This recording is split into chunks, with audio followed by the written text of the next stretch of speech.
Google కంపెనీతో తెలంగాణ ప్రభుత్వం కీలక ఒప్పందం చేసుకుంది. హైదరాబాద్లో మొట్టమొదటి గూగుల్ సేఫ్టీ ఇంజనీరింగ్ సెంటర్ నెలకొల్పేందుకు ఆ కంపెనీ ముందుకొచ్చింది. హైదరాబాద్లో స్థాపించే సేఫ్టీ ఇంజనీరింగ్ సెంటర్ ప్రపంచంలోనే 5వది. ఇక ఏషియా పసిఫిక్ జోన్లో టోక్యో తర్వాత ఏర్పాటు చేస్తున్న రెండో సెంటర్ ఇదే. గూగుల్ సేఫ్టీ ఇంజనీరింగ్ సెంటర్ ప్రత్యేకమైన అంతర్జాతీయ సైబర్ సెక్యూరిటీ హబ్. ఇది అధునాతన భద్రత, ఆన్లైన్ భద్రతా ఉత్పత్తులను అభివృద్ధి చేయడంలో కీలక పాత్ర పోషిస్తుంది. అత్యాధునిక పరిశోధన, ఆర్టిఫిషియల్ ఇంటెలిజెన్స్ ఆధారిత భద్రత, సైబర్ సెక్యూరిటీ నిపుణులు, పరిశోధకులకు ఈ సేఫ్టీ సెంటర్ సహకార వేదికగా ఉపయోగపడుతుంది.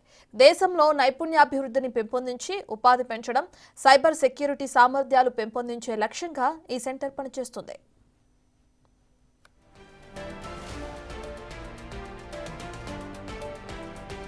ఉద్యోగులున్న గూగుల్ ప్రపంచంలోనే అతిపెద్ద కార్యాలయాన్ని హైదరాబాద్లో నిర్మిస్తుంది. ఈ ఏడాది అక్టోబర్ 3న జరిగిన గూగుల్ ఫర్ ఇండియా 2024 కాంక్లేవ్లోనే సేఫ్టీ ఇంజనీరింగ్ సెంటర్ ఏర్పాటు విషయాన్ని ఆ కంపెనీ ప్రకటించింది. అప్పటి నుంచి GSECని తమ రాష్ట్రంలోనే నెలకొల్పాలని గూగుల్ పెట్టుబడులను ఆహ్వానించేందుకు వివిధ రాష్ట్రాలు పోటీ పడ్డాయి. ఇక ముఖ్యమంత్రి రేవంత్ రెడ్డి అమెరికా పర్యటన సందర్భంగా గూగుల్ ప్రధాన కార్యాలయాన్ని సందర్శించారు.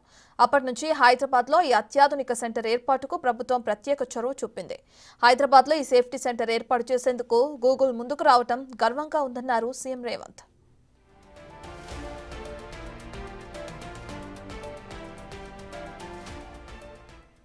Google chief information officer Royal Hansen ఆధ్వర్యంలోని కంపెనీ ప్రతినిధి బృందం ఇవాళ జూబ్లీ హిల్స్లోని సీఎం నివాసంలో రేవంత్ రెడ్డి, ఐటీ పరిశ్రమల శాఖ మంత్రి శ్రీధర్ బాబుతో సమావేశమయ్యారు. డిజిటల్ స్కిల్ డెవలప్మెంట్లో తెలంగాణ ముందంజలో ఉందన్నారు రాయల్ హన్సెన్. ఇక ప్రపంచ వ్యాప్తంగా ఐటీ ఇంజనీరింగ్ సర్వీసెస్ అభివృద్ధికి హైదరాబాద్ కేంద్రంగా ఉందని చెప్పారు. ఇప్పుడు గూగుల్ సేఫ్టీ సెంటర్ ద్వారా స్థాయిలో సైబర్ సేఫ్టీ సమస్యలను వేగంగా పరిష్కరించే వీలుంటుందని అభిప్రాయపడ్డారు.